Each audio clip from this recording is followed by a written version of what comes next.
Hello friends, welcome to Kalpana Joshi's kitchen. आज हूँ घऊना लोटना सीरानी recipe लईने आवी छूँ। आ सीरामां मैं गोळनो उपयोग कर्यो छे। तमे खांड के साकरनो उपयोग करीने पण सीरो बनावी शको छो। भगवानने प्रसाद माटे आपणे सीरो बनावीए छीए, अथवा तो घणी वखत आपणे कंई गळ्युं खावानुं मन थयुं होय त्यारे पण आ सीरो बनावी शकाय छे। खूब ज झड़पथी बनी जाए छे। घरना कोई सभ्यनो जन्मदिवस होय त्यारे पण बनावी शकाय छे। खूब ज टेस्टी बने छे अने गोळवाळो छे एटले हेल्धी तो छे ज। तो चलो आपणे सीरो बनावવાનું શરૂ કરીએ। મેં 2 કપ પાણી લીધું છે। આપણે 1 કપ ઘઉંનો કકરો લોટ લેવાનો છે, એની સામે આપણે 2 કપ પાણી લઈએ। આ બીજો કપ, 2 કપ પાણી લીધું છે, 1 કપ આપણે ગોળ લઈશું। જે કપથી આપણે લોટ લઈએ એ જ કપના માપથી બધી વસ્તુ લેવાની છે। तो હવે આપણે ગોળને ઓગાળી લેવાનો છે, કંઈ ચાસણી નથી કરવાની। तो આ ગોળને આપણે ઓગળવા દઈએ। તો આ રીતે બધો જ ગોળ ઓગળી ગયો છે। હવે થોડું ઉકળે એટલે આપણે ગેસ બંધ કરી દઈશું।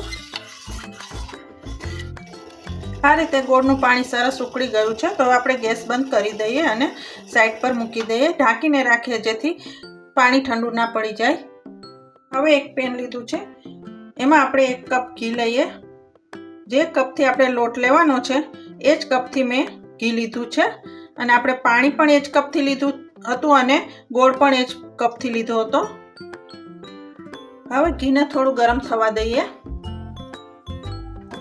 ઘી ગરમ થઈ ગયું છે તો એમાં આપણે 1 કપ ઘઉંનો કકરો લોટ લઈએ, ઉમેરીએ।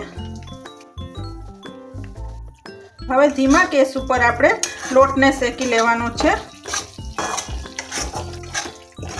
અને સતત હલાવતા રહેવાનું છે। અત્યારે મેં અહીંયા ઘઉંનો કકરો લોટ લીધો છે, પણ જો તમારી પાસે ઘઉંનો કકરો લોટ ના હોય તો આપણે રેગ્યુલર જે રોટલી માટે લોટનો ઉપયોગ કરીએ છીએ એ પોણો કપ લેવાનો અને 1/2 કપ ઝીણો રવો લેવાનો। તો હવે આપણે સતત હલાવતા રહી અને ધીમા ગેસ ઉપર લોટને શેકી લઈએ।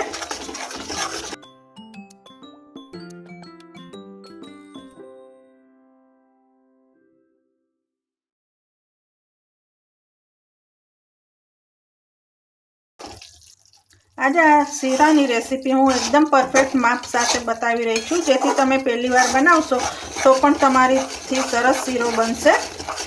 गैस एकदम धीमो राखवानो छे।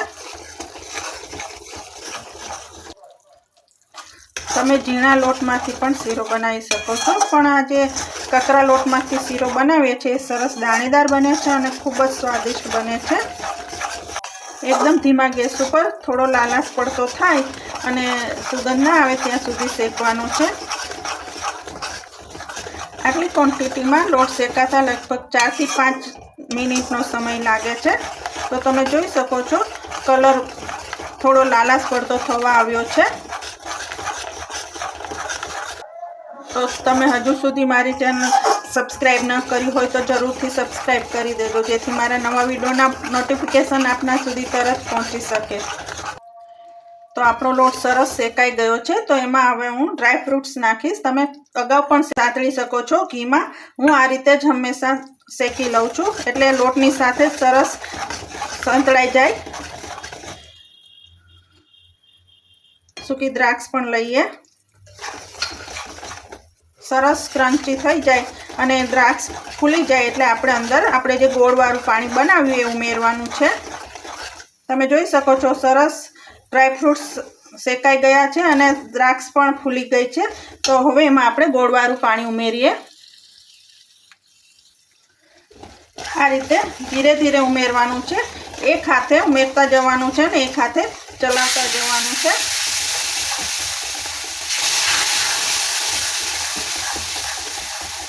એક સાથે નથી ઉમેરવાનું પાણી।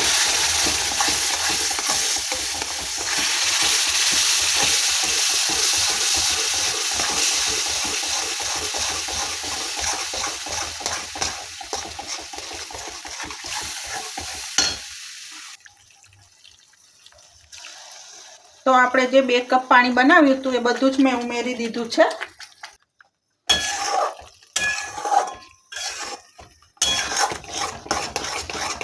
તો હવે ઘી છૂટું પડે ત્યાં સુધી આપણે હલાવતા રહીશું। ગેસ ધીમો જ રાખવાનો છે.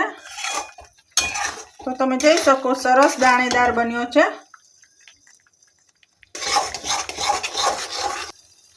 તો તમે જોઈ શકો છો ઘી છૂટું પડવા લાગ્યું છે.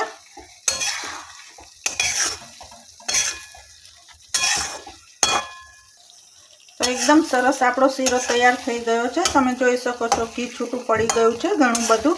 તો આપણે ગેસ બંધ કરી દઈએ. હવે એમાં અડધી ટીસ્પૂન એલચી પાવડર ઉમેરીએ. મિક્સ કરી લઈએ. તો તમે જોઈ શકો છો સરસ ઘી છૂટું પડી ગયું છે અને આપણો શીરો સરસ તૈયાર થઈ ગયો છે. તો હવે આપણે સર્વ કરી દઈએ. તો તમે જોઈ શકો છો એકદમ સરસ બન્યો છે.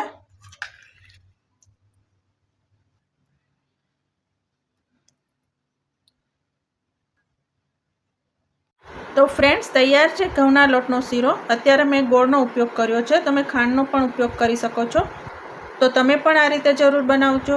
તો જો તમને મારી આજની રેસીપી પસંદ આવી હોય તો લાઈક કરી અને હજુ સુધી મારી ચેનલ સબસ્ક્રાઈબ ન કરી હોય તો જરૂરથી સબસ્ક્રાઈબ કરી દેજો, જેથી મારા નવા વિડીયોના નોટિફિકેશન આપના સુધી તરત પહોંચી શકે. Thank you.